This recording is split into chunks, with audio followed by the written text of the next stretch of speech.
Friends ನಮಸ್ಕಾರ. Very good morning. ಇವತ್ತಿನ ಈ ವಿಡಿಯೋದಲ್ಲಿ ನಾವು 9ನೇ ತರಗತಿಯ ದ್ವಿತೀಯ ಭಾಷೆ ಇಂಗ್ಲಿಷ್ ವಿಷಯದ ಮೈ ಬಿಗಿನಿಂಗ್ಸ್ ಅನ್ನೋ ಒಂದು ಕಪಿಲ್ ದೇವ್ ಅವರು ಬರೆದಂಥ ಪಾಠದ ಪ್ರಶ್ನೆ ಉತ್ತರಗಳನ್ನು ನೋಡೋಕೆ ಹೋಗ್ತಾ ಇದ್ದೀವಿ. ಪಾರ್ಟ್ 1 ವಿಡಿಯೋದಲ್ಲಿ ಫುಲ್ ಚಾಪ್ಟರ್ ಕವರ್ ಮಾಡಲಾಗಿದೆ.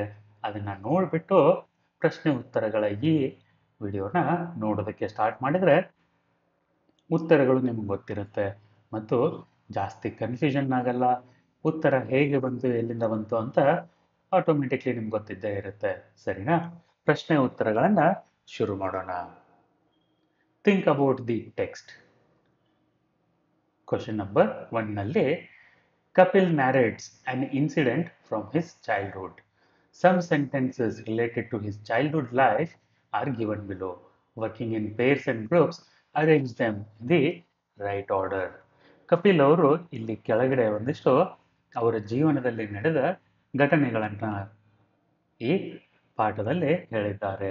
ಅವುಗಳನ್ನು ನೀವು ಕ್ರಮಾನುಸಾರವಾಗಿ ಪಾಠದಲ್ಲಿ ಹೇಗೆ ಬಂತು, ಅವರ ಬಾಲ್ಯದಿಂದ ದೊಡ್ಡವರಾಗುವವರೆಗೂ ಯಾವ ರೀತಿ ಕ್ರಮವಾಗಿ ಈ ಹೇಳಿಕೆಗಳು ಬಂದು ಈ ಘಟನೆಗಳು ನಡೆದವು ಅನ್ನೋದನ್ನು ನೀವು ಬರಿಬೇಕು. ಇದರ ಉತ್ತರ ಹೇಗಿರುತ್ತೆ?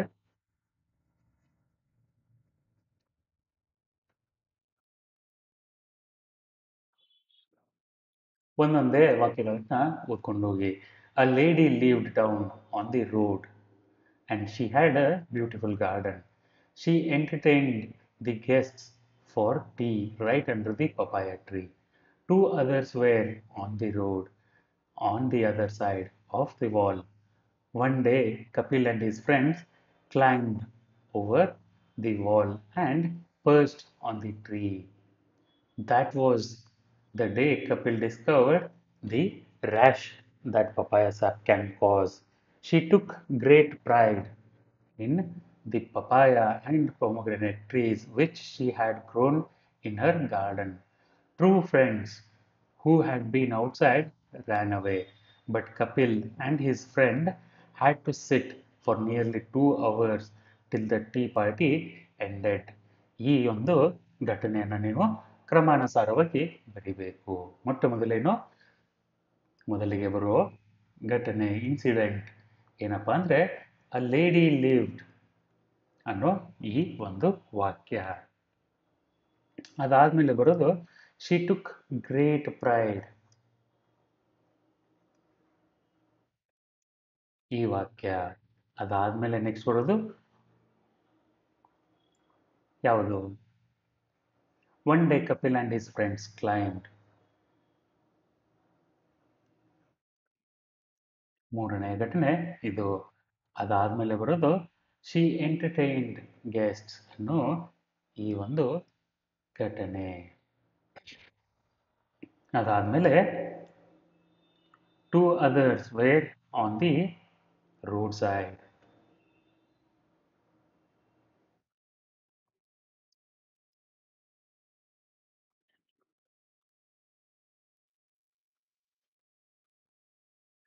Two others were on the roadside. Two friends who had been outside ran away. ನಂತರ ಬರೋದು but Kapil and his friend, ಇದು ಏಳನೇದು. ಎಂಟನೇದು ಈ ವಾಕ್ಯ he discovered the papaya sap rashes can cause. ಹೀಗೆ ನೀವು ಕ್ರಮಾನುಸಾರವಾಗಿ ಈ ಘಟನೆಗಳನ್ನು ಬರಿತೀರಾ. ಮುಂದಿನ ಪ್ರಶ್ನೆ, say whether the following statements are true or false. ಕೆಳಗೆ ಕೊಟ್ಟಿರುವ ಹೇಳಿಕೆಗಳು ಸರಿನಾ ತಪ್ಪಾ ಅಂತ ಬರೀರಿ. ಸರಿ ಇದ್ರೆ ಅದರಗಡೆ ಟಿ ಅಂತ ಬರೀರಿ, ಫಾಲ್ಸ್ ಆಗಿದ್ರೆ ಎಫ್ ಅಂತ ಬರೀರಿ, ಇಲ್ಲಾಂದ್ರೆ ರೈಟ್ ಮಾರ್ಕ್ ಹಾಕಿ, ರಾಂಗ್ ಮಾರ್ಕ್ ಹಾಕಿ, ನಿಮ್ಮಿಷ್ಟ. Kapil was born into a large family, true ಅಂತ ಹೀಗೆ ಬರೀಬಹುದು, ಇಲ್ಲಾಂದ್ರೆ ಹೀಗೆ ರೈಟ್ ಮಾರ್ಕ್ ಹಾಕಿ. Kapil came to know about the date of his birth from his mother, false.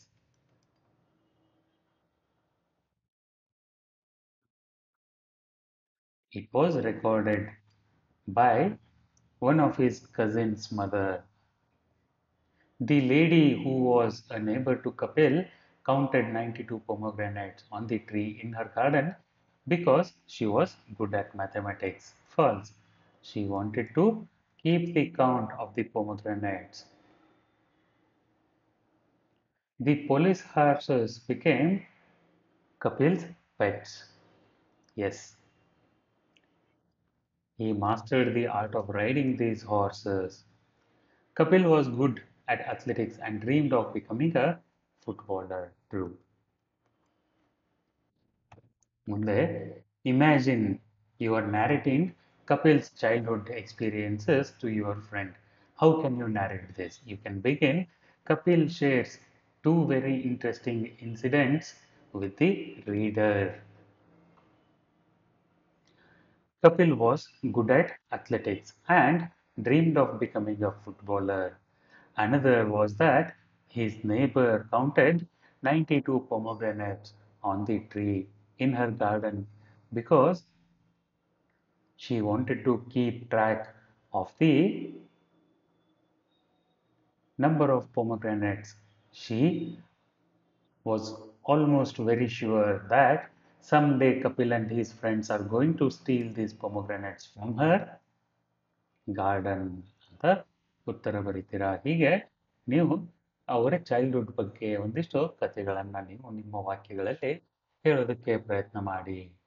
Vocabulary ಸೆಕ್ಷನ್ನಲ್ಲಿ study the following sets of words. Pick out the one that does not belong to the set. ಗುಂಪಿಗೆ ಸೇರದ ಪದವನ್ನು ನೀವು ಆರಿಸಿ ಬರೀಬೇಕು. Football, athletics, basketball, volleyball. ಇಲ್ಲಿ athletics ಅನ್ನೋ ಈ ಪದ ಗುಂಪಿಗೆ ಸೇರಲ್ಲ, ಯಾಕಂದ್ರೆ ಅಥ್ಲೆಟಿಕ್ಸ್ನಲ್ಲಿ ಬಾಲ್ನ ಉಪಯೋಗ ಆಗಲ್ಲ. Coach, learner, teacher, trainer. Learner ಅಂದರೆ ಇಲ್ಲಿ ಸ್ಟೂಡೆಂಟ್ ವಿದ್ಯಾರ್ಥಿ, ಟೀಚರ್, ಕೋಚ್, ಟ್ರೈನರ್ ಎಲ್ಲ ಶಿಕ್ಷಕರು. Boxing, running, jumping, throwing.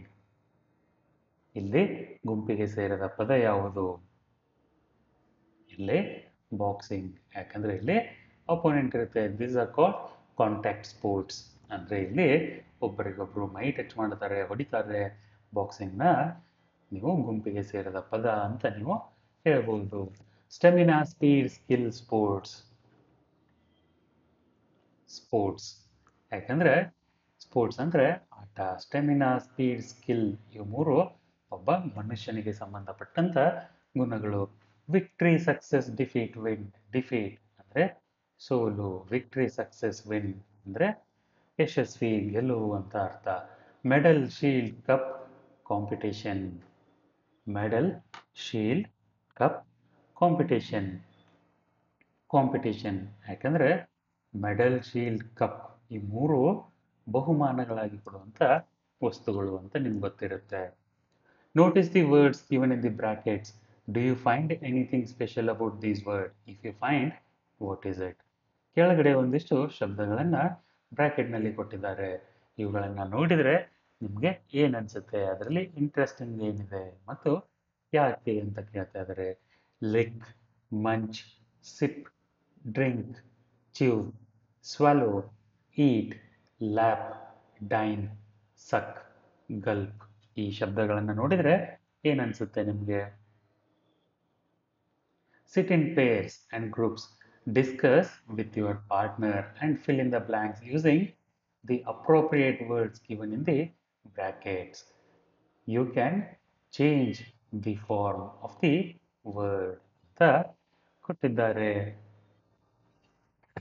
ಇಲ್ಲಿ ನೀವು ಒಂದಿಷ್ಟು ಬ್ರಾಕೆಟ್ನಲ್ಲಿ ಚಿಕ್ಕ ಚಿಕ್ಕ ವಾಕ್ಯಗಳನ್ನು, ಫ್ರೇಸ್ಗಳನ್ನು ಕೊಟ್ಟಿದ್ದಾರೆ. ಇವುಗಳನ್ನು ಉಪಯೋಗಿಸಿ ಅದಕ್ಕೆ ಸಂಬಂಧಪಟ್ಟಂಥ ಶಬ್ದವನ್ನು ನೀವು ಬ್ರ್ಯಾಕೆಟ್ನಿಂದ ತಗೊಂಡು ಇಲ್ಲಿ ಫಿಲ್ ಇನ್ ದ ಬ್ಲ್ಯಾಂಕ್ಸ್ ಮಾಡಬೇಕು. They would their way through 3 packets of biscuit. They would munch, MUNCH, munch their way through 3 packets of biscuit. 3 packet ಬಿಸ್ಕೆಟ್ಗಳನ್ನು ತಿನ್ನುತ್ತಾ ಅವರು ಅವರ ದಾರಿ ಹೋದರು. A dog licked up the drops of milk spilt on the floor. Lick. lit. Ranjita was sitting at the table to drink something slowly. ಅಂದ್ರೆ ಏನರ್ಥ? Sipping. Ranjita was sitting at the table sipping, sipping, sipping her coffee. You should to take liquid into your mouth. ಅಂದ್ರೆ you should drink plenty of water.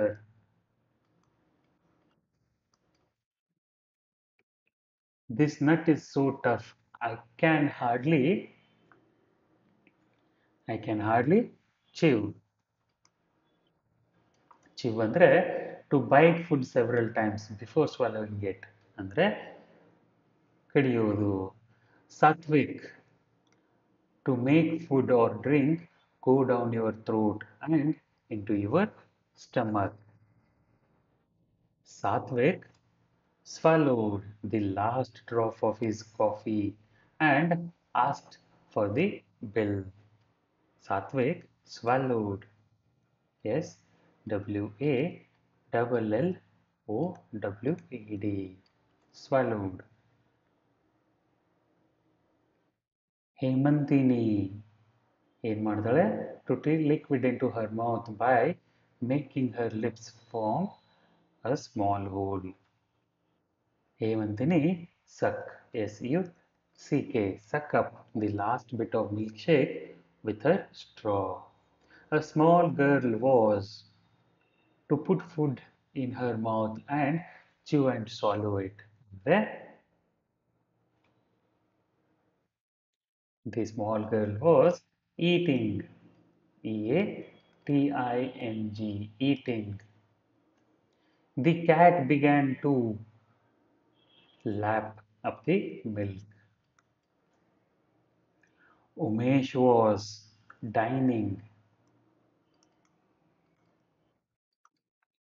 with friends at the Taj Hotel.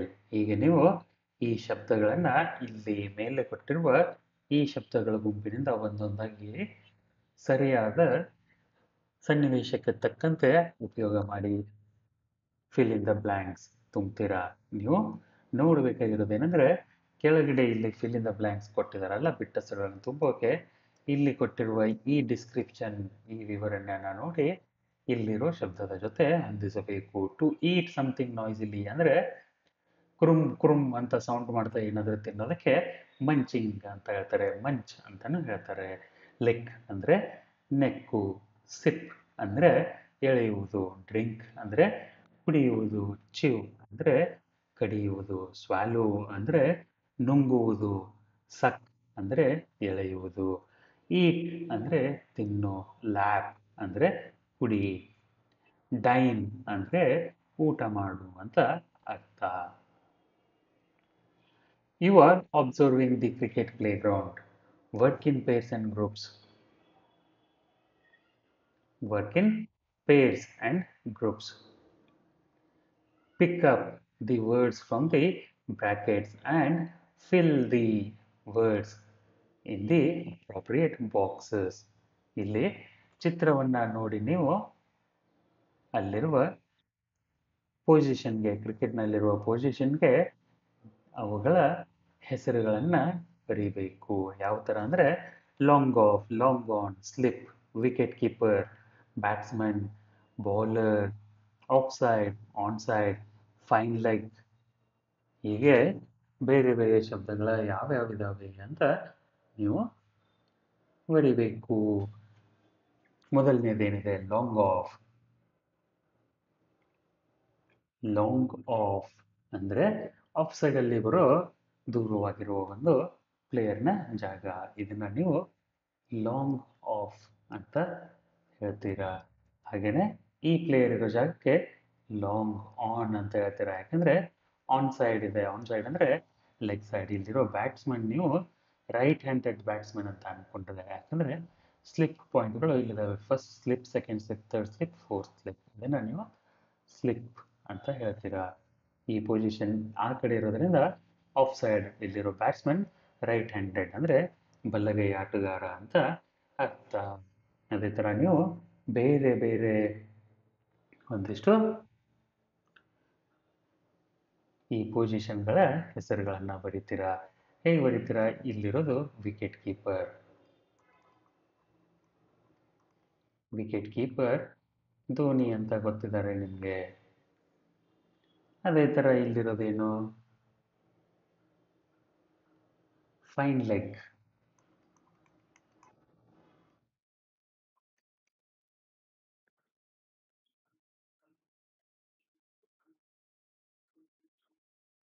ಇಲ್ಲಿರೋದು leg slip.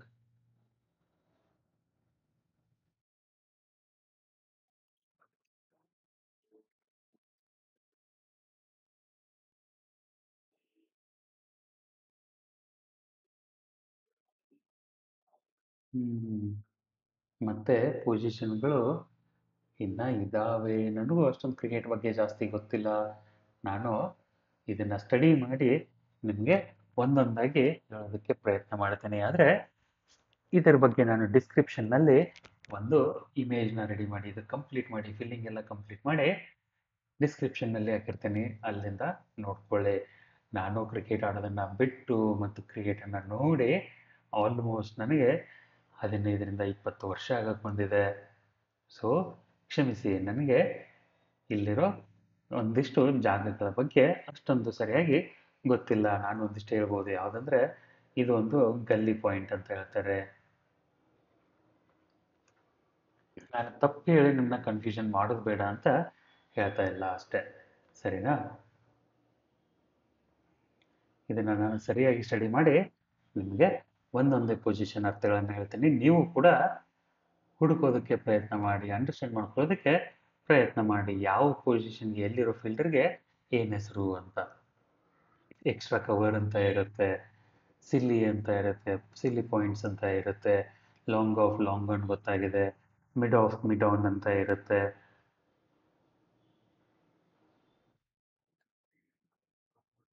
ಈ ಥರ ಒಂದೊಂದೇ ಪೊಸಿಷನ್ನ study ಮಾಡೋದಕ್ಕೆ ಪ್ರಯತ್ನ ಮಾಡಿ. Similarly, refer a visual dictionary and know the different words used in different games. Read and respond.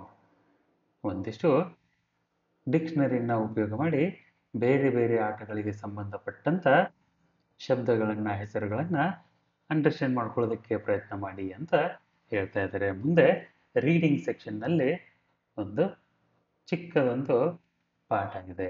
The Greeks started the Olympic games on the plains of Olympia. Their last Olympic games were held in 261 AD. These games were started again in 1896 and are held once every 4 years. At the Olympic Games of 1928 in Amsterdam, Bobby Pierce won gold medal for rowing race. He also won the hearts of all who saw him win. Bobby Pierce was born in Sydney, Australia. His father was a great sculling champion. When Bobby was 5, he was rowing around Sydney Harbour in a small boat.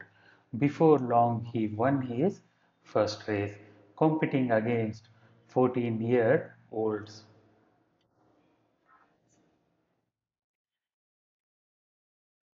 One of the judges asked him,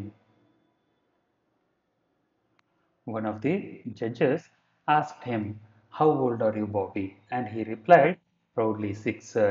By the time he was 20, Bobby was the sculling champion of Australia. The following year, he went to Amsterdam to complete the Olympic Games.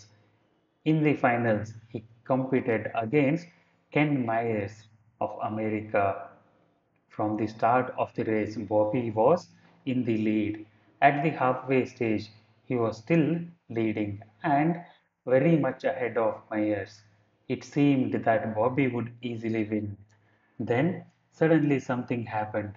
Bobby heard a shout from the banks and looked over his shoulder. He saw a duck and her brood of ducklings swimming across the canal. They were swimming into the course of his boat, and the boat was going to run into them. The poor birds had no idea that they were in the middle of the Olympic race. Immediately, Bobby slowed his boat down. Myers was catching up very fast. The people on the shore were shouting as if they were mad, but Bobby waited patiently until all the ducklings were out of harm's way. Then he picked up speed again and went on to win the race easily. Of all the Olympic heroes, it was he who won everybody's heart. A Dutch newspaper wrote, he won the goodwill of the children of Amsterdam. His friends in Australia Olympic team were not surprised by the incident. Bobby is that kind of a bloke, they said. From the age of 6, Bobby Pierce competed in races for 33 years and retired from sports in 1945. How many of these races do you think he lost? Not one. ಅಂದ್ರೆ ಇಲ್ಲಿ Bobby pears ಅವರ ಬಗ್ಗೆ ಒಂದು ಪುಟ್ಟದಾದ ಕಥೆ ಹೇಳ್ತಾ ಇದ್ದಾರೆ. Bobby pears ಅವರು ಒಬ್ಬ ದೋಣಿಯಲ್ಲಿ ರೇಸ್ ಮಾಡೋ ಆಟಗಾರ. ಅವರು ಎಷ್ಟು ಚೆನ್ನಾಗಿ ಇದರಲ್ಲಿದ್ದರಂದ್ರೆ ಒಂದು ಆಟನೂ ಸೋತಿಲ್ಲ ಅವರು. ಒಲಿಂಪಿಕ್ ಗೇಮ್ಸ್ನಲ್ಲಿ ಈ ಥರ ಒಂದು ದೋಣಿಗಳ ರೇಸ್ ನಡಿಬೇಕಾದ್ರೆ ಅವರ ದಾರಿಯಲ್ಲಿ ಡಕ್ ಅಂದರೆ ಬಾತುಕೋಳಿ ಮತ್ತು ಅದರ ಡಕ್ಲಿಂಗ್ಸ್ ಅಂದರೆ ಮರಿಗಳು ಅಡ್ಡ ಬಂದಿದ್ದಕ್ಕೆ ಸುಮ್ಮನೆ ನಿಂತು ವೇಟ್ ಮಾಡ್ತಾರೆ. ಅಷ್ಟೊತ್ತಿಗೆ ಅವನ ಆಪೋಸಿಷನ್ ಅಂದರೆ ಅವನ ಕಾಂಪಿಟೇಷನ್ನಲ್ಲಿರುವವರು ಮೈಯರ್ಸ್ ಅನ್ನೋರು ಹತ್ರ ಬಂದಾಗ ಅಷ್ಟೊತ್ತಿಗೆ ಈ ಎಲ್ಲ ಬಾತುಕೋಳಿಗಳು ಅವರ ದಾರಿಯಿಂದ ಸರಿದೋಗಿರ್ತಾವೆ. ಆವಾಗ ಮತ್ತೆ ಅವರು ಸ್ಪೀಡಾಗಿ ಬೋಟನ್ನು ಓಡಿಸಿ ಫಸ್ಟ್ ಪ್ರೈಸ್ ಗೆಲ್ತಾರೆ. ಈ ಥರ ಅವರು ಮಾಡಿದ್ದನ್ನು ಅವರು ಗೆಳೆಯರಲ್ಲಿ ಕೇಳಿದಾಗ ಬಾಬಿ ಆ ಥರದ ಹುಡುಗನೇ ಅಂತ ಅವರು ಹೇಳ್ತಾರೆ. ಅಲ್ಲಿ ಆಮ್ಸ್ಟರ್ಡ್ಯಾಮ್ನಲ್ಲಿ ನಡೆದ ಒಲಿಂಪಿಕ್ ಬಗ್ಗೆ ಅಲ್ಲಿನ ಒಂದು ಚಿಕ್ಕದೊಂದು ವಾರ್ತಾಪತ್ರಿಕೆಯವರು ಬಾಬಿ ಅವರು ಆಮ್ಸ್ಟರ್ಡ್ಯಾಮ್ ನಗರದ ಮಕ್ಕಳ ಮನಸ್ಸನ್ನ ಗೆದ್ದಿದ್ದಾರೆ ಅಂತ ಹೆಡ್ಲೈನ್ ಅಲ್ಲಿ ಬರೆದು ಮೆಚ್ಚುಗೆ ವ್ಯಕ್ತಪಡಿಸ್ತಾರೆ ಅನ್ನೋ ಈ ಕತೆಗೆ ಕೆಳಗೆ 3 ಪ್ರಶ್ನೆಗಳಿದ್ದಾವೆ. Bobby Pierce was ready to lose the race to save the ducks. How did this incident impress everybody? ಅವರು ಆ ಬಾತುಕೋಳಿಗಳನ್ನ ಕಾಪಾಡೋದಕ್ಕೆ ಅಂತ ಆ ರೇಸನ್ನ ಸೋಲೋದಕ್ಕೂ ತಯಾರಾಗಿದ್ರು. ಇದರಿಂದ ಎಲ್ಲರೂ ಹೇಗೆ ಇಂಪ್ರೆಸ್ ಆದರು? ಈ ಪ್ರಶ್ನೆಗೆ ಉತ್ತರ ಬರೀಬೇಕು ನೀವು. Should sports persons try to win at all costs or should they be thoughtful and kind even at the risk of losing?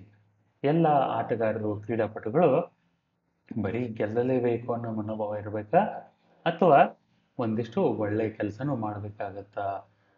ಯಾವ ಥರದ ಒಳ್ಳೆಯ ಕೆಲಸ? ಆಟದಲ್ಲಿ ನಾನು ಸೋತೆ ಪರವಾಗಿಲ್ಲ, ಆದರೆ ಕೆಟ್ಟ ಕೆಲಸ ಮಾಡಲ್ಲ ಅನ್ನೋ ಒಂದು ಕ್ರೀಡಾ ಮನೋಭಾವ ಇರಬೇಕಾ? ನಿಮ್ಮ ಅನಿಸಿಕೆಗಳು ಏನು ಅಂತ ನೀವು 2ನೇ ಪ್ರಶ್ನೆಗೆ ಇಂಗ್ಲಿಷ್ನಲ್ಲಿ ಉತ್ತರ ಬರೀಬೇಕು. 3ನೇ ಪ್ರಶ್ನೆ sentiment or killing spirit. What do you feel is more important in the game ಅಂತ ಕೇಳ್ತಾ ಇದ್ದಾರೆ. ಇಲ್ಲಿ definitely sentiment is more important than the killing spirit. ಹೀಗೆ ಪ್ರಶ್ನೆಗಳಿಗೆ ಈ ಉತ್ತರಗಳನ್ನು ಬರೀಬೇಕು. ಉತ್ತರಗಳು ನಿಮಗೆ ಡಿಸ್ಕ್ರಿಪ್ಷನಲ್ಲಿ ಸಿಗುತ್ತೆ. ಆದರೆ ನೋಡೋದಕ್ಕಿಂತ ಮುಂಚೆ ಒಂದು ಸರ್ತಿ ಪ್ರಯತ್ನ ಮಾಡಿ ಉತ್ತರ ಬರೆಯೋದಕ್ಕೆ ಟ್ರೈ ಮಾಡಿ. ಸ್ಪೀಕ್ ವೆಲ್ ಸೆಕ್ಷನ್ನಲ್ಲಿ expressing appreciation and encouragement. Read the following conversation, take roles and practise. ಕೆಳಗಡೆ ಒಂದಿಷ್ಟು ಮಾತುಕತೆಗಳನ್ನು ಕೊಟ್ಟಿದ್ದಾರೆ. ಇಲ್ಲಿ ನೀವು ಪಾತ್ರ ಅಭಿನಯ ಮಾಡಬೇಕು. ಕ್ಲಾಸ್ ಟೀಚರ್ ಆನಂದ ಮತ್ತು ಕ್ಲಾಸ್ ಟೀಚರ್ ನಡುವೆ ನಡೆದ ಈ ಒಂದು ಮಾತುಕತೆಯನ್ನು ನೀವು ಸಂಭಾಷಣೆಯನ್ನು ಆ್ಯಕ್ಟಿಂಗ್ ಮಾಡೋದಕ್ಕೆ ಪ್ರಯತ್ನ ಮಾಡಬೇಕು, ಓದೋದಕ್ಕೆ ಪ್ರಯತ್ನ ಮಾಡಬೇಕು. ಪುಸ್ತಕ ಹತ್ರ ಇಲ್ಲಾಂದರೆ ಯೋಚನೆ ಮಾಡಬೇಡಿ, ಇಲ್ಲಿ ವಿಡಿಯೋನ ಪಾಸ್ ಮಾಡಿ ಈ ಒಂದು 4-5 ಮಾತುಗಳನ್ನು ಹೇಳೋದಕ್ಕೆ ಪ್ರಯತ್ನ ಮಾಡಿ. ಅದಾದಮೇಲೆ ಮತ್ತೆ ಇಲ್ಲಿ ವಿಡಿಯೋವನ್ನು ನೀವು ಪಾಸ್ ಮಾಡಿ ಮತ್ತೆ ಓದಿ ಅರ್ಥ ಮಾಡ್ಕೊಂಡು ಇವುಗಳ ಪಾತ್ರಾಭಿನಯ ಮಾಡೋದಕ್ಕೆ ಪ್ರಯತ್ನ ಮಾಡಬೇಕು.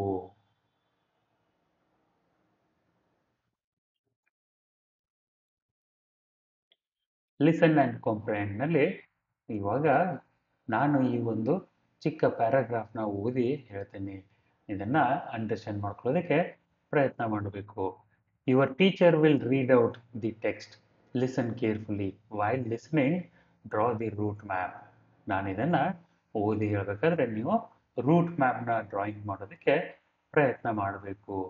One day I came out of my home. It was a fine morning. As I was going towards my boat, I was surprised to see the footprint of a man on the sand.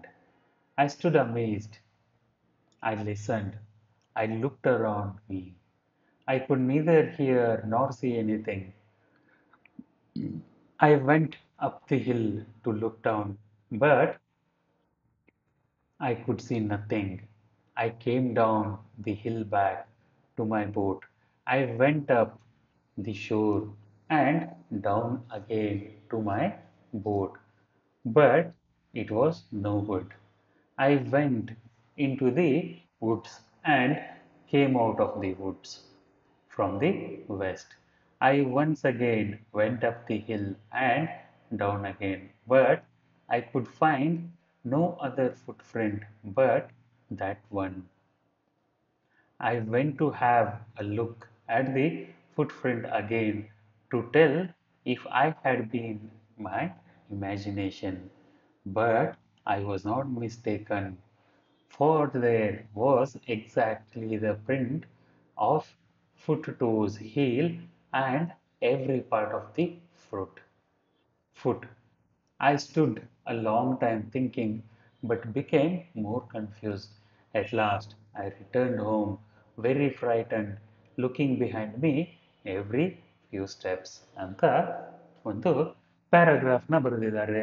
ಇದನ್ನು ನೀವು ನಾನು ಓದಿದ್ದನ್ನು ಕೇಳಿಕೊಂಡು ಎಷ್ಟು ಅರ್ಥ ಆಯಿತು ನಿಮಗೆ ಅರ್ಥ ಮಾಡ್ಕೊಳ್ಳೋದಕ್ಕೆ ಪ್ರಯತ್ನ ಮಾಡಬೇಕು. ಮುಂದಿನ ಸೆಕ್ಷನ್ನಲ್ಲಿ ಲ್ಯಾಂಗ್ವೇಜ್ ಇನ್ ಯೂಸ್ ಅಂತ ಇದೆ. Study the underlined words. ಇಲ್ಲಿ ನಿಮಗೆ ಒಂದಿಷ್ಟು ಅಂಡರ್ಲೈನ್ ಮಾಡಿರೋ ಶಬ್ದಗಳಿದ್ದಾವೆ. ಅವುಗಳಿಗೆ ನಾನು ಮತ್ತೆ ಬಾಕ್ಸ್ ಹಾಕ್ತಾ ಇದ್ದೀನಿ. ಈ ಶಬ್ದಗಳನ್ನು ಗಮನ ಕೊಟ್ಟು ನೋಡಿ. ಏನನ್ಸುತ್ತೆ ನಿಮಗೆ? ಈ ಶಬ್ದಗಳು ಯಾವ ಶಬ್ದಗಳಾಗಿರ್ಬೋದು ಮತ್ತು ಏಕೆ ಉಪಯೋಗ ಮಾಡ್ತಾರೆ? New years day is a very ancient custom. Listen, your friends are calling you. Why do you buy these things now? One of my friends has won the first prize. My friend did not know how to prepare kites. Yesterday, he was in Bangalore. You have already studied the use of primary auxiliaries, that is, the verbs be, do, and have. Anyway, let us brush up our knowledge of them with the help of the examples. Clues and full sentences are given. Study them. ಈ ಎಲ್ಲ ಶಬ್ದಗಳು ಯಾವುದು? Be, do, have. ಇವುಗಳಿಗೆ ಭೂತಕಾಲ ಇರುತ್ತೆ, ವರ್ತಮಾನ ಕಾಲ ಇರುತ್ತೆ. Doing, being, having, has, had, did, done, been ಅನ್ನೋ ಈ ಶಬ್ದಗಳನ್ನು ನೀವು ಏನಂತ ಉಪಯೋಗ ಮಾಡ್ತೀರಾ? ಪ್ರೈಮರಿ ಆಕ್ಸಿಲರೀಸ್ ಅಂತ ಹೇಳ್ತಾರೆ. ಈ ಶಬ್ದಗಳ ಉಪಯೋಗ ನಿಮಗೆ ಅಷ್ಟು ಇಷ್ಟು ಗೊತ್ತಾಗಿರುತ್ತೆ. ಆದರೂ ಗ್ರಾಮರ್ ಸೀರೀಸ್ ವಿಡಿಯೋ ಚಾಪ್ಟರ್ನಲ್ಲಿ ಇವುಗಳ ಬಗ್ಗೆ ಇನ್ನು ತುಂಬ ಡೀಟೇಲ್ ಆಗಿ ಡಿಸ್ಕಸ್ ಮಾಡಲಾಗಿದೆ. ಅದನ್ನು ನೋಡೋದನ್ನು ಮರೆಯೋಕೆ ಹೋಗಬೇಡಿ. ಇಲ್ಲಿ ಒಂದಿಷ್ಟು ಕ್ಲೂಸ್ ಕೊಟ್ಟಿದ್ದಾರೆ ಮತ್ತು ಅವುಗಳ ಜೊತೆ ವಾಕ್ಯಗಳನ್ನು ಕೊಟ್ಟಿದ್ದಾರೆ. ಇವುಗಳನ್ನು ಅಭ್ಯಾಸ ಮಾಡಬೇಕು. ಕ್ಲೂ ನೋಡಿ ಹೇಗಿದೆ. ಮೊದಲನೇದೊಂದನ್ನು ನಾನು ಹೇಳ್ಕೊಡ್ತೇನೆ. Look, Madhuri, dance. 3 ಶಬ್ದಗಳನ್ನು ಉಪಯೋಗಿಸಿ ನೀವು ಯಾವ ವಾಕ್ಯವನ್ನು ಮಾಡ್ಬೋದು? ಲುಕ್, ನೋಡಲ್ಲಿ. Madhuri is dancing. ಮಾಧುರಿ ನೃತ್ಯ ಮಾಡ್ತಾ ಇದ್ದಾಳೆ, ಕುಣಿತಾ ಇದ್ದಾಳೆ ಅಂತ ನೀವು ಬರೀಬಹುದು. ಇದೇ ಥರ ನೀವು ಕೆಳಗಿನ ಈ ವಾಕ್ಯಗಳನ್ನು ಕ್ಲೂಸ್ನ ಓದಿ ಅವುಗಳಿಗೆ ಸಂಬಂಧಪಟ್ಟ ವಾಕ್ಯಗಳ ರಚನೆ ಹೇಗೆ ಮಾಡಲಾಗಿದೆ ಅಂತ ಒಂದೊಂದು ಕ್ಲೂಗೆ 5 ನಿಮಿಷ ಟೈಮ್ ಕೊಟ್ಟು ಯಾವ ರೀತಿ ವಾಕ್ಯ ರಚನೆ ಮಾಡಿದ್ರು, ಯಾವ ಶಬ್ದ ಎಲ್ಲಿ ಬಂತು, ಸಬ್ಜೆಕ್ಟ್ ಎಲ್ಲಿದೆ, ಆಬ್ಜೆಕ್ಟ್ ಎಲ್ಲಿದೆ, ವರ್ಬ್ ಎಲ್ಲಿದೆ, ಇವುಗಳನ್ನ ಪಂಕ್ಚುವೇಶನ್ ಅಂದ್ರೆ ವಿರಾಮ ಚಿಹ್ನೆಗಳ ಜೊತೆ ಓದಿ ಪ್ರಯತ್ನ ಮಾಡಿ ಅಂಡರ್ಸ್ಟ್ಯಾಂಡ್ ಮಾಡ್ಕೊಳ್ಳೋದಕ್ಕೆ. ಅದೇ ತರ ಮುಂದೆ ಪ್ರೈಮರಿ ಆಕ್ಸಿಲರೀಸ್ ಅಂತ ಟೇಬಲ್ ಕೊಟ್ಟಿದ್ದಾರೆ. ಇದು ಹೆಲ್ಪಿಂಗ್ ವರ್ಬ್ಸ್ ಅಂತಾನು ಕರೀತಾರೆ. ಡೂ, ಬಿ, ಹ್ಯಾವ್ ಇವು 3 ಪ್ರೈಮರಿ ಆಕ್ಸಿಲರೀಸ್. ಇವುಗಳ ಪ್ರೆಸೆಂಟ್ ಟೆನ್ಸ್ನಲ್ಲಿ ಪಾಸಿಟಿವ್ ಮತ್ತು ನೆಗೆಟಿವ್ ಹೇಗಿರುತ್ತೆ, ಪಾಸ್ಟ್ ಟೆನ್ಸಲ್ಲಿ ಪಾಸಿಟಿವ್ ನೆಗೆಟಿವ್ ಹೇಗಿರುತ್ತೆ. ಪ್ರೆಸೆಂಟ್ ಅಂದರೆ ವರ್ತಮಾನ ಕಾಲ, ಪಾಸ್ಟ್ ಅಂದರೆ ಭೂತಕಾಲದಲ್ಲಿ ಈ ಪ್ರೈಮರಿ ಆಕ್ಸಿಲರೀಸ್ನ ಉಪಯೋಗ ಹೇಗೆ ಮಾಡ್ತಾರೆ. Be, am, is, are. ಅದೇ ಥರ ಪಾಸ್ಟ್ ಟೆನ್ಸಲ್ಲಿ ವಾಸ್, ವೇರ್, ಆರ್ ಅನ್ನೋ ಈ ಪ್ರೈಮರಿ ಆಕ್ಸಿಲರಿಯ ಬಹುವಚನ ಅಥವಾ ಬಹುವಚನದಲ್ಲಿನ ಭೂತಕಾಲ ವೇರ್. ಆರ್ ಮತ್ತು ವೇರ್ ಎರಡು ಬಹುವಚನದಲ್ಲಿ ಬರ್ತವೆ. ಈಸ್ ಮತ್ತು ಆರ್ ಶಬ್ದಗಳ ಅರ್ಥ ಒಂದೇ, ಆದರೆ ಆರ್ ಅನ್ನೋ ಈ ಆಕ್ಸಿಲರಿಯನ್ನ ನಾವು ಬಹುವಚನ ಉಪಯೋಗ ಮಾಡಬೇಕಾದ್ರೆ ಬರಿತೀವಿ. ಅದೇ ಥರ ಡೂ ಇದನ್ನ ಡೂ ಮತ್ತು ಡಸ್ ಅಂತ ಎರಡು ರೀತಿ ಹೇಳ್ತಾರೆ. ಹ್ಯಾವ್ನ ಹ್ಯಾವ್, ಹ್ಯಾಸ್, ಹ್ಯಾಡ್ ಅಂತಲೂ ಹೇಳ್ತಾರೆ. ಹ್ಯಾಡ್ ಇದು ಭೂತಕಾಲದಲ್ಲಿ ಬರುತ್ತೆ. ಡೂ ಹೇಗೆ ವರ್ತಮಾನ ಕಾಲದಲ್ಲಿತ್ತೋ ಹಾಗೇನೆ ಡಿಡ್ ಅನ್ನೋ ಈ ಎರಡು ಶಬ್ದಗಳನ್ನ ನಾವು ಭೂತಕಾಲದಲ್ಲಿ ಉಪಯೋಗ ಮಾಡ್ತೀವಿ, ಪಾಸ್ಟ್ ಟೆನ್ಸ್ನಲ್ಲಿ ಉಪಯೋಗ ಮಾಡ್ತೀವಿ. ಇವುಗಳನ್ನು ಉಪಯೋಗಿಸಿ ಶಬ್ದ ಮಾಡೋದು ತುಂಬಾನೇ easy. I am a doctor, he is a doctor, they are doctors. He was an engineer before becoming a doctor. They were all engineers before becoming doctors. ಹೀಗೆ ಡೂ ಮತ್ತು ಹ್ಯಾವ್ ಶಬ್ದಗಳನ್ನು ಉಪಯೋಗಿಸಿ ವಾಕ್ಯಗಳ ರಚನೆ ಪ್ರಯತ್ನ ಮಾಡಿ. ಈ ಪ್ರೈಮರಿ ಆಕ್ಸಿಲರೀಸ್ ಬಗ್ಗೆ ಮೊದಲೇ ಹೇಳ್ದಂಗೆ ಗ್ರಾಮರ್ ಸೀರೀಸ್ನಲ್ಲಿ ಡಿಟೇಲ್ ಚಾಪ್ಟರ್ ಇದೆ, ಅಲ್ಲೂ ಕೂಡ ಮರಿದೆ ನೋಡಿ. Choose the right word given in the brackets. Choose the right words given in the brackets ಅಂತ ಇದೆ. ಮೊದಲನೇ ಪ್ರಶ್ನೆಗೆ the use of the credit cards has increased 100-fold in the last decade. Half the students of the class were absent yesterday. Were ಅಂದ್ರೆ ಬಹುವಚನ, students ಬಹುವಚನ ಇದೆ, wear ಅಂತ ಉಪಯೋಗ ಮಾಡ್ತೀರಾ. The number of poisonous snakes ಬಹುವಚನ ಇದೆ ಅಂದ್ರೆ definitely are. Not known accurately I ಉಪಯೋಗ ಮಾಡಿದಾಗ ಆಮ್ ಅಂತ ಬರೀತೀರಾ. I was not hungry, I am not hungry ನಾವು ಎರಡೂ ಬರಿಬೋದು. ಐ ವಾಸ್ ನಾಟ್ ಹಂಗ್ರಿ ಅಂತ ಬರೆದ್ರೆ ನಾವು ಬರೆಯೋದು ಬೇಕಾಗಲ್ಲ. ಇಲ್ಲಿ ನಾವು ಅನ್ನೋದು ವರ್ತಮಾನ ಕಾಲವನ್ನ ಸೂಚನೆ ಮಾಡ್ತಾ ಇದೆ. ನಾವು is referring to the present tense. So you don't have to use was, you must use am. I am not hungry now. We haven't seen him of late.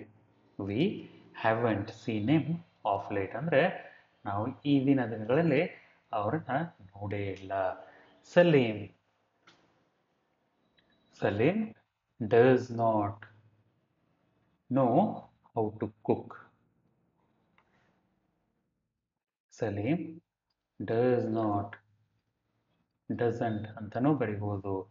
DOESNT doesn't know how to cook ಅಂತ ಬರಿಬೋದು. Practice ರೈಟಿಂಗ್ನಲ್ಲಿ read the information given in the boxes about different sports. Write in paragraphs using the given information. One is done for you. For more information, you can consult an encyclopedia ಅಂತ ಇಲ್ಲಿ ಒಂದು ಟೇಬಲ್ನಲ್ಲಿ ಒಂದಿಷ್ಟು ಆಟದ ಹೆಸರು, ಆಟದ ಬಗ್ಗೆ ವಿವರಣೆ, ಅಲ್ಲಿರೋ ರೂಲ್ಸ್ ಮತ್ತು ಕೀವರ್ಡ್ಸ್ ಮತ್ತು ಆ ಆಟಕ್ಕೆ ಸಂಬಂಧಪಟ್ಟಂತ ಪ್ರಸಿದ್ಧ ಆಟಗಾರರು, ಆ ಆಟ ಯಾವ ದೇಶದ ರಾಷ್ಟ್ರೀಯ ಕ್ರೀಡೆ ಆಗಿದೆ ಮತ್ತು ಆ ಆಟಕ್ಕೆ ಸಂಬಂಧಪಟ್ಟಂತ ಉಪಕರಣಗಳು ಏನೇನು ಬೇಕಾಗುತ್ತೆ ಮತ್ತು ಅತಿ ದೊಡ್ಡ ಪ್ರಶಸ್ತಿ ಆ ಆಟದಲ್ಲಿರುವುದು ಯಾವುದು ಅಂತ ಒಂದಿಷ್ಟು ಮಾಹಿತಿ ಕೊಟ್ಟಿದ್ದಾರೆ. ಇವುಗಳನ್ನು ಉಪಯೋಗಿಸಿ ನೀವು ಒಂದು ವಾಕ್ಯವನ್ನ ಮಾಡಬೇಕು, ಒಂದು ಪ್ಯಾರಾಗ್ರಾಫ್ ಬರಿಬೇಕು. ಟೆನ್ನಿಸ್ ಬಗ್ಗೆ ಕೆಳಗಡೆ ಒಂದು ಉದಾಹರಣೆ ಕೊಟ್ಟಿದ್ದಾರೆ, ಅದನ್ನ ನೋಡಿ ನೀವು ಟೆನ್ನಿಸ್ ಬಗ್ಗೆ ಒಂದೆರಡು ಪ್ಯಾರಾಗ್ರಾಫ್ ಬರೆಯೋದನ್ನ ಕಲಿಬೇಕು. ಓದಿ ಮೊದಲು ಪಾಸ್ ಮಾಡಿ ಇಲ್ಲಿ ಈ ಎರಡು ಪ್ಯಾರಾಗ್ರಾಫ್ಗಳನ್ನ ಓದಿದರೆ ನಿಮಗೆ ಟೆನ್ನಿಸ್ ಬಗ್ಗೆ ನೀವು ಹೇಗೆ ಪ್ಯಾರಾಗ್ರಾಫ್ನ ಬರಿಬಹುದು ಅನ್ನೋದು ಗೊತ್ತಾಗುತ್ತೆ. ಅದೇ ಥರ ಬೇರೆ ಬೇರೆ ಆಟಗಳ ನೀವು ಪ್ಯಾರಾಗ್ರಾಫ್ನ ಬರೆಯೋಕ್ಕೆ ಪ್ರಯತ್ನ ಮಾಡಿ. ನಾವು fill in the blanks in the following sentences with appropriate form of sports from the extract given above. ಇಲ್ಲಿ ಒಂದು ನ್ಯೂಸ್ ಪೇಪರ್ ಎಕ್ಸ್ಟ್ರಾಕ್ಟ್ ಕೊಟ್ಟಿದ್ದಾರೆ, ಡಿಕ್ಷನರಿ ಎಕ್ಸ್ಟ್ರಾಕ್ಟ್ ಕೊಟ್ಟಿದ್ದಾರೆ, ಅದನ್ನು ಉಪಯೋಗಿಸಿ ಬಿಟ್ಟ ಸ್ಥಳಗಳನ್ನು ತುಂಬಬೇಕು. Why do you take it seriously? Lokesh has said it as a boy.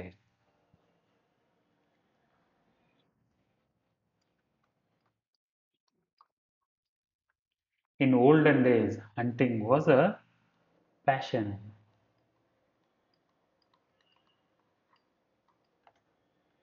I hope being a helpful person.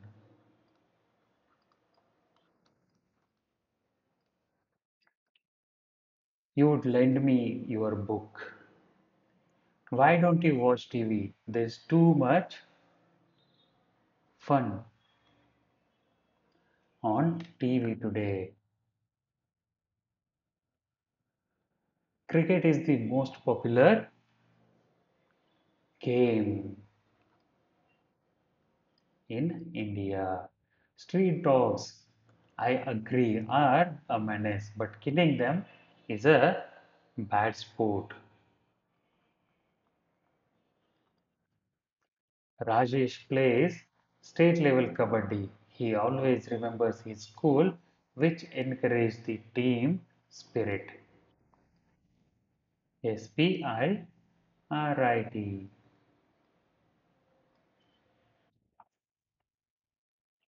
ಕೆಳಗಡೆ ಪ್ರಾಜೆಕ್ಟ್ ಇದೆ. Prepare an album collecting information about famous sports persons in your locality who have participated in state, national or international games. Project ಏನಂದ್ರೆ ನಿಮ್ಮ ಮನೆ ಹತ್ತಿರ ಅಲ್ಲಿ ಇಲ್ಲಿ ಇಲ್ಲಾಂದ್ರೆ ನಿಮ್ಮ ಊರಲ್ಲಿ ಇರುವ ಆಟಗಾರರ ಬಗ್ಗೆ ಮಾಹಿತಿಯನ್ನ ಕಲೆ ಹಾಕಿ, ಅವರ ಚಿತ್ರಗಳನ್ನ ಕಲೆ ಹಾಕಿ, ನ್ಯೂಸ್ ಪೇಪರ್ನಲ್ಲಿ ಬಂದಿರುತ್ತೆ ಅಲ್ಲಿಂದ ಕಟ್ ಮಾಡಿ ತಗೊಂಡು ಒಂದು ಸಂಗ್ರಹನ ರಚನೆ ಮಾಡಿರಿ ಅಂತ ಒಂದು ಪ್ರಾಜೆಕ್ಟ್ ಇದೆ. ಅದಕ್ಕೆ ಪ್ರಯತ್ನ ಮಾಡಿ. ಸಜೆಸ್ಟೆಡ್ ರೀಡಿಂಗ್ನಲ್ಲಿ ಸ್ಟ್ರೇಟ್ ಫ್ರಮ್ ದಿ ಹಾರ್ಟ್ ಅನ್ನೋ ಒಂದು ಕಪಿಲ್ ದೇವ್ ಅವರ ಪುಸ್ತಕ, ಮೈ ಎಕ್ಸ್ಪೆರಿಮೆಂಟ್ಸ್ ವಿತ್ ಟ್ರುತ್ ಅನ್ನೋ ಮಹಾತ್ಮ ಗಾಂಧಿ ಅವರಿಂದ ಬರೆದಂಥ ಪುಸ್ತಕ, a long walk to freedom ಅನ್ನೋ ನೆಲ್ಸನ್ ಮಂಡೇಲಾ ಅವರು ಬರೆದ ಪುಸ್ತಕ, the diary of a young girl Anne Frank ಅವರು ಬರೆದಂಥ ಪುಸ್ತಕ, a biography of Rahul Dravid Prabhu Desai Devendra ಅವರ ಬರೆದ ಪುಸ್ತಕಗಳನ್ನು ನೀವು ಓದೋದಕ್ಕೆ ಪ್ರಯತ್ನ ಮಾಡಿ. About the author Kapil Dev ಅವರ ಬಗ್ಗೆ ಹೇಳೋದು ಜಾಸ್ತಿ ಏನು ಬೇಕಾಗಲ್ಲ. ಅವರು ಅಷ್ಟು ದೊಡ್ಡ ಪ್ರಸಿದ್ಧ ವ್ಯಕ್ತಿ, ಆದರೂ ನಿಮ್ಗೆ ಗೊತ್ತಿಲ್ಲ ಅಂದರೆ Kapil Dev Ramlal Nikhanj is the full name of Kapil Dev. He was born on 6th January 1959 in Chandigarh. He was India's greatest all-rounder. In his captaincy, Indian cricket team won the 1983 World Cup. In his autobiography, Straight from the Heart, Kapil narrates his childhood experiences ಅಂತ ಅವರ ಬಗ್ಗೆ ಬರೆದಿದ್ದಾರೆ. ಇಷ್ಟಕ್ಕೆ ನಿಮ್ಮ ಈ ಪಾಠ ಮುಗೀತು. ಪದ್ಯದಲ್ಲಿ ಮತ್ತೆ ಸಿಗೋಣ ಅಲ್ಲಿವರೆಗೂ ಟೇಕ್ ಕೇರ್.